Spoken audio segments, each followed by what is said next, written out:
ಕನಕಪುರದ ಸೀರೆ ವ್ಯಾಪಾರಿಗಳಿದ್ದಾರೆ. ಈ ಕೆಮ್ಮಾಳೆ ಅಂತಿದೆ, ಸಾತನೂರು ತಾಲೂಕು.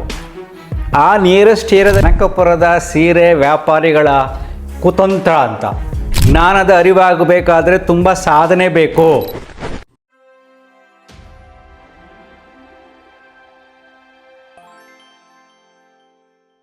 ನಮಸ್ಕಾರ ಸ್ನೇಹಿತರೆ. ಈ ವಿಶೇಷ ವಿಷಯ ಕನಕಪುರದ ಸೀರೆ ವ್ಯಾಪಾರಿಗಳ ಕುತಂತ್ರ ಅಂತ. ಇದು ಆ್ಯಕ್ಚುಲಿ 2 ವರ್ಷಕ್ಕೆ 3 ವರ್ಷಕ್ಕೆ ನಡೀತಾ ಇರುತ್ತೆ. ನನಗೆ ನೆನ್ನೆ ಫೋನ್ ಮಾಡಿದರು.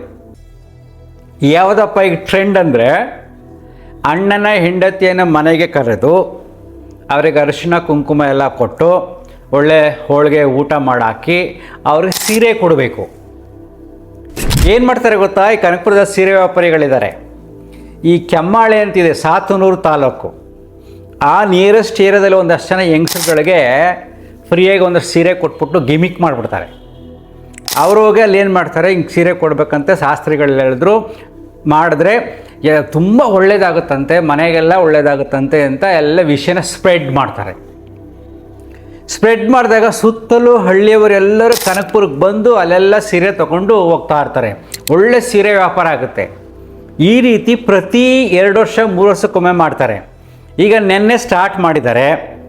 ಇದು ಜೆನ್ಯೂನ್ ನ್ಯೂಸು. ಯಾಕೆ ಅಂದರೆ, ನನ್ನ ತಮ್ಮನ ಹೆಂಡತಿಯೂ ಕೂಡ ನನಗೆ ಗೊತ್ತಿರಲಿಲ್ಲ. ನನ್ನ ತಮ್ಮನ ಹೆಂಡತಿಯೂ ಕೂಡ ತಮ್ಮ ಅತ್ತಿಗೆಯನ್ನು ಮನೆಗೆ ಕರೆದು ಅವ್ರಿಗೆ ಸೀರೆ ಕೊಟ್ಟಿದ್ದಾರೆ. ನಾವು ನೋಡಿ, ಯೋಗ ಗುರುಗಳು ಈ ವಿಚಾರಗಳ ಬಗ್ಗೆ, ಮೌಢ್ಯತೆ ಬಗ್ಗೆ ಜನರಲ್ಲಿ ಹೇಗೆ ಭಯವನ್ನು ಉಂಟು ಮಾಡ್ತಾರೆ, ಈ ಭಯದಿಂದ ಹೊರಗಡೆ ಹೇಗೆ ಬರಬೇಕು, ಮಾಟ ಮಂತ್ರ ಎಲ್ಲ ಸುಳ್ಳು, ಈ ಪದ್ಧತಿಗಳೆಲ್ಲ ಮೌಢ್ಯಗಳು ಅಂತ ಎಷ್ಟೊಂದು ವಿಡಿಯೋ ಮಾಡಿ ಹಾಕ್ತೀನಿ. ಆದರೆ ನಮ್ಮ ಮನೆಯಲ್ಲಿರ್ತಕ್ಕಂಥ ನನ್ನ ತಮ್ಮನ ಹೆಂಡತಿ ಹಳ್ಳಿನಲ್ಲಿ ಅವ್ರ ಅತ್ತಿಗೆನ ಕರೆದು ಸೀರೆ ಕೊಟ್ಟಿದ್ದಾರೆ. So nothing wrong. ಜನರಲಾಗಿ ಸೀರೆ ಕೊಟ್ಟು ಅವ್ರನ್ನ ಪ್ರೀತಿಯಿಂದ ನೋಡಿಕೊಂಡ್ರೆ, ಗೌರವದಿಂದ ಮಾತಾಡಿಸಿದ್ರೆ ತಪ್ಪಿಲ್ಲ, ಸಂಬಂಧದ್ದು ಬೇರೆ. ಬಟ್ ಮೌಢ್ಯ ನನ್ನ ಮನೆಯಲ್ಲೇ ಇದೆ, ನನ್ನ ಸಂಸಾರದಲ್ಲೇ ಇದೆ, ಎಲ್ಲವೂ ಕೂಡ ನನ್ನ ರೀತಿ ಇರುವುದಿಲ್ಲ. ಅದಕ್ಕೋಸ್ಕರ ಈ ವಿಡಿಯೋ ಮಾಡಿದೆ. ನನ್ನ ಹೆಂಡತಿನೂ ಕೆಲವಾರು ಗುಣಗಳಿರ್ತವೆ, ಸಂಸಾರದ ಬೇರೆ ಬೇರೆ ಗುಣಗಳಿರ್ತವೆ. ಎಲ್ಲರಲ್ಲೂ ಮೆಚುರಿಟಿ ಬರುತ್ತಾರೆ, ಎಲ್ಲರಲ್ಲೂ ಜ್ಞಾನದ ಅರಿವಾಗುವುದಿಲ್ಲ. ಜ್ಞಾನದ ಅರಿವಾಗಬೇಕಾದ್ರೆ ತುಂಬ ಸಾಧನೆ ಬೇಕು. ಸೊ ಅವ್ರು ಸೀರೆ ಕೊಟ್ಟು ಎಲ್ಲ ಆದಮೇಲೆ ಫೋನ್ ಮಾಡಿದ್ದಾರೆ ನಮ್ಮ ಮಿಸ್ಸಸ್ಗೆ. ಅವರೆಲ್ಲ ಹೇಳಿದ್ರು, ಆಮೇಲೆ ಎಂಕ್ವೈರಿ ಮಾಡಿದೆ. U see this. ಸೊ ಹೀಗೆ ಎಷ್ಟೋ ಮೂಢತೆಯನ್ನು, ಮೌಢ್ಯತೆಯನ್ನು ನಿಮ್ಮಲ್ಲಿರ್ತಕ್ಕಂಥ ಹಿರಿಯವರಿಗೋ ಕಿರಿಯವರಿಗೋ ಯಾರಿಗೋ ಬೇರೆಯವರು ಬಿತ್ತುತ್ತಾರೆ. ಕೆಲವು ಸರಿ ಆಪೋಸ್ ಮಾಡೋಕ್ಕಾಗೋದೇ ಇಲ್ಲ, ಅಷ್ಟೊಂದು ನಂಬಿಟ್ಟಿರ್ತಾರೆ. ಅಮ್ಮ ನಂಬಿದರೆ ಮಕ್ಕಳು ಆಪೋಸ್ ಮಾಡೋಕ್ಕಾಗಲ್ಲ. ಸಣ್ಣ ಪುಟ್ಟ ಆದರೂ ಕೂಡ ಕೊರಗ್ತಾ ಇರ್ತಾರೆ. ನಿನ್ನ ಮಾತು ಕೇಳ್ಕೊಂಡು ಹಾಳಾಗೋದೆ, ನಾನು ಅದನ್ನು ಮಾಡಬೇಕಾಗಿತ್ತು, ನಾನು ಅದು ಮಾಡಬೇಕಾಗಿತ್ತು. ಅದೊಂದು ಸೈಕಿಕ್ ಡಿಸಾರ್ಡರ್ ಆಗಿಬಿಡುತ್ತೆ. ಅದೇ ಒಂದು ಕಾಯಿಲೆಯಾಗಿ ಮಾರ್ಪಾಟಾಗ್ಬಿಡುತ್ತೆ. ನಾನು ಮಾಡಿಲ್ಲ, ಪಕ್ಕದ ಮನೆಯವ್ರು ಮಾಡಿದ್ರು, ಅವ್ರು ಮಾಡಿದ್ರು, ಒಂದು ಸೀರೆ ಕೊಡೋಕ್ಕಾಗಿಲ್ಲ. ಸೀರೆ ಕೊಡೋದು ಕೊಡಿ, ಆದರೆ ಈ ಮೌಢ್ಯತೆಯಿಂದ ಹಿಂಗೆ ಮಾಡಿದ್ರೆ ಒಳ್ಳೆಯದಾಗುತ್ತೆ ಅಂತ ವಿಚಾರದಿಂದ ನೀವು ಭಯಭೀತರಾಗಿ ಮಾಡುವುದು ತಪ್ಪು. ಇವೆಲ್ಲ ಸುಳ್ಳು ಸೃಷ್ಟಿಗಳು. 3 ವರ್ಷಕ್ಕೊಂದ್ಸರಿ ನಡೀತಾ ಇರ್ತೀರಿ. ಒಂದು ಸರಿ ನಿಂಬೆ ಬೇವಿನ ಮರದ ಕೆಳಗಡೆ ಹೋಳಿಗೆ ಇಟ್ಟು ಪೂಜೆ ಮಾಡಬೇಕಂದ್ರು, ಒಂದು ಸರಿ ಅಕ್ಕ ತಂಗಿರ ಮನೆ ಕರೆದು ಸೀರೆ ಕೊಡಬೇಕಂದ್ರು, ಹೀಗೆ ಹೆಂಗೆಂಗೋ ಕ್ರಿಯೇಟ್ ಮಾಡ್ತಾ ಇರ್ತಾರೆ. ಈಗ ನಡೀತಾ ಇದೆ ಕನಕಪುರದ ಹತ್ರನೇ. ಅಲ್ಲ ಹಂಗಾಗೇ ಸ್ಪ್ರೆಡ್ ಆಗುತ್ತೆ, ಹಳ್ಳಿಗಳಿಗೆಲ್ಲ ಸ್ಪ್ರೆಡ್ ಆಗುತ್ತೆ. ಒಂದು 3-4 ತಿಂಗಳು ಜಾಸ್ತಿ ಇರುತ್ತೆ, ಆಮೇಲೆ ಹಾಗೇ ಕಡಿಮೆ ಆಗುತ್ತೆ.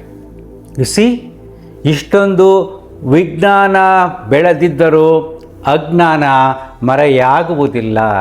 ಯಾಕೆಂದರೆ ನಿಮ್ಮ ಮನಸ್ಸಿನ ಭಾವನೆಗಳನ್ನು ತುಂಬ ಜನ ದುರುಪಯೋಗ ಪಡಿಸ್ಕೋತಾರೆ. ದುರುಪಯೋಗ ಪಡಿಸ್ಕೊಂಡು ನಂಬಿಕೆಯ ಹೆಸರಿನಲ್ಲಿ ಮೋಸ ಮಾಡ್ತಾರೆ, ದೇವರ ಹೆಸರಿನಲ್ಲಿ ಮೋಸ ಮಾಡ್ತಾರೆ. ಇವೆಲ್ಲ ನಂಬೋಕ್ಕೆ ಹೋಗಬೇಡಿ. ಯಾವಾಗ ಇವೆಲ್ಲ ನಂಬದೆ ನೀವು ಸ್ಟ್ರಾಂಗಾಗಿ ಇರ್ತೀರೋ ಆಗ ನಿಜವಾದ ಭಕ್ತಿಯ ಅರಿವಾಗುತ್ತೆ ನಿಮಗೆ. ಆಯಿತಾ? ಯಾಕೆಂದರೆ ಭಗವಂತ ಕಂಡೀಷನ್ ಅಲ್ಲ, ಹೀಗೆ ಮಾಡಿದ್ರೇ ಅನ್ನೋದು ಭಗವಂತನ ಚಿಂತನೆ, ಆಶೀರ್ವಾದ ಅಲ್ಲವೇ ಅಲ್ಲ. ಎಲ್ಲವೂ ನಿನ್ನ ಮನಸ್ಥಿತಿ, ಅಜ್ಞಾನದ ಮನಸ್ಥಿತಿ, ವಿದ್ಯೆ ಇಲ್ಲದ ಮನಸ್ಥಿತಿ, ಮೂಢರ ಮನಸ್ಥಿತಿ. ಇದರಲ್ಲಿ ನಾವು ಹೊರಗಡೆ ಬನ್ನಿ ಅನ್ನೋಕ್ಕೋಸ್ಕರ ಹೇಳ್ತಾ ಇದ್ದೀನಿ. ಸತ್ಯ ಘಟನೆಯನ್ನು ಆಧರಿಸಿ ನೋಡಿ. ಈಗಲೂ ನಡೀತಾ ಇದೆ ಅಲ್ವಾ? ಬೆಂಗಳೂರಿಂದ ಕೇವಲ 50 ಕಿಲೋಮೀಟ್ರ್ ದೂರದಲ್ಲಿ ಸ್ಟಾರ್ಟ್ ಆಗಿದೆ. ಇನ್ನು ಎಲ್ಲೆಲ್ಲಿ ಹೋಗುತ್ತೋ ಇನ್ನು ದೂರಕ್ಕೆಲ್ಲ ಪಸರಿಸಿ ಅಮೌಢ್ಯತೆ ವಿಜೃಂಭಿಸುತ್ತೆ ಅಲ್ವಾ? ಇದೆಲ್ಲದನ್ನ ಹೊರಬನ್ನಿ, ತಲೆ ಕೆಡ್ಸ್ಕೊಳಕ್ಕೆ ಹೋಗಬೇಡಿ. ಪ್ರೀತಿಯಿಂದ ಕರೀರಿ, ಯಾವ ಬೇಕಾದರೂ ಕೊಡಿ. ಇವೆಲ್ಲ ಮಾನವನ ಸುಳ್ಳು ಸೃಷ್ಟಿಗಳು. ಇದು ತೋರಿಸುತ್ತೆ ಮನುಷ್ಯ ಹಿಂದಿನ ಕಾಲದಿಂದ ಜನಗಳ ಮೇಲೆ ಎಷ್ಟೊಂದು ಮೋಸ ಮಾಡಿದ್ದಾನೆ ಅಂತ. ಎಷ್ಟೋ ಪೂಜೆ ಪುನಸ್ಕಾರಗಳ ಹೆಸರಿನಲ್ಲಿ ಬರೀ ಮೋಸಗಾರರೇ ತುಂಬಿದ್ದಾರೆ. ದೇವಸ್ಥಾನಗಳಲ್ಲಿ ಅದು ಮಾಡಿಸು ಇದು ಮಾಡಿಸು ಅಂತ ಹೇಳಿ ಪಾಪ ಬಡವರ ಮನಸ್ಸುಗಳನ್ನು, ಮುಗ್ಧರ ಮನಸ್ಸುಗಳನ್ನು ವ್ಯಾಪಾರದ ಸ್ಥಾನವಾಗಿ ಮಾಡ್ಕೊಂಡ್ಬಿಟ್ಟಿರ್ತಾರೆ. ಈಗಲೇ ಹಿಂಗಾದರೆ ಹಿಂದೆ ಹೇಗಿತ್ತಲ್ವಾ? Thank you. ಅಂತರ್ಮುಖಿ ಸದಾ ಸುಖಿ.